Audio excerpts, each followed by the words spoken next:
ஓம் நம சிவாய. திருச்சிற்றம்பலம். தென்னாட்டுடைய சிவனே போற்றி, எந்நாட்டவர்க்கும் இறைவா போற்றி போற்றி. போன பதிவில் நம்ம மாணிக்கவாசகர் அருளிய சிவபுராணத்தை பார்த்தோம்.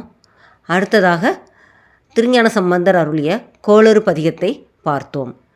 இந்த பகுதியில் நம்ம சுந்தரர் எழுதிய திருத்தொண்ட தொகை பாடல பொருள் விளக்கங்களோடு பார்ப்போம். சுந்தரர் தியாகேச பெருமானை பணிய ஆரூர் கோயிலுக்கு செல்கையில் உள்ளே உள்ள சிவனடியார் பலரும் இருக்கும் தேவாஸ்ரிய மண்டபம் கடந்து நடந்தாலும் அங்கு உள்ளவர்களை காணாதது போல் சென்று வந்தார். அது தவறு என்று உணர்ந்து அவர் அவ்வடியார்களையெல்லாம் போற்றி பாட இசைந்தார். சுந்தரர் சிவனாரிடம் எல்லா அடியாரையும் பாட அடியேனுக்கு வழிகாட்டு அருள்வீர் என்று வேண்டினார். உடனே தியாகேச பெருமான் தில்லைவாழ் அந்தணர் தம் அடியார்க்கும் அடியேன் என்று இவ்வாறு சுந்தரர் பாடிட அடியெடுத்து கொடுத்து வழிகாட்டினார்.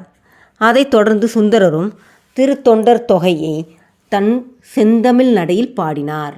திருத்தொண்டத் தொகை என்பது சைவ சமய குரவர்களின் ஒருவரான சுந்தரமூர்த்தி சுவாமிகளால் திருவாரூர் திருத்தலத்தில் பாடி அருளிய ஒரு உன்னதமான பக்தி இலக்கிய நூலாகும்.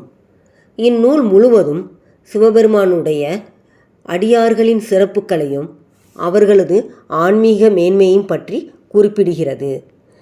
இந்நூலை அடிப்படையாக கொண்டுதான் பிற்காலத்தில் சோழர் காலத்தில் வாழ்ந்த சேக்கிழார் பெருமான் சைவ சமயத்தின் பெருங்காப்பியமான பெரிய புராணத்தை திருத்தொண்டர் புராணம் விரிவாக இயற்றினார்.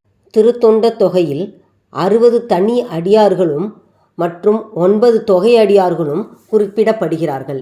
இந்நூலில் 58 ஆண் அடியார்களும் காரைக்கால் அம்மையார் மற்றும் மங்கையர் கரசியர் என 2 பெண் அடியார்களும் குறிப்பிடப்படுகிறார்கள். இந்நூலில் குறிப்பிடப்படும் 9 தொகை அடியார்கள் உலக அளவில் உள்ள சைவ அடியார்களை குறிக்கும் விதமாக அமைக்கப்பட்டது. சேக்கிழார் பெரிய புராணத்தை இயற்றினார். அதனால் திருத்தொண்டர் தொகையில் ஆசிரியரான சுந்தரமூர்த்தியாரையும் அவருக்கு உறுதுணையாக இருந்த தந்தை சடையனார், தாயார் இசை ஞானியார் ஆகியோரையும் இணைத்து 63 நாயன்மார்களாக கொண்டார். சுந்தரமூர்த்தி சுவாமிகள் அருளிய திருத்தொண்ட தொகை 7ஆம் திருமுறையின் 39வது பதிகமாக வருகிறது. 11 பாடல்களை கொண்ட இப்பதிகத்தில் மறைந்துள்ள ஆழ்ந்த ஆன்மீக கருத்துக்களையும் நாயன்மார்களின் வரலாற்று பின்னணிகளையும் எளிய மக்கள் அறிந்து கொள்ளும்படி அமைய இறைவனை பிரார்த்திக்கிறேன். திருச்சிற்றம்பலம்.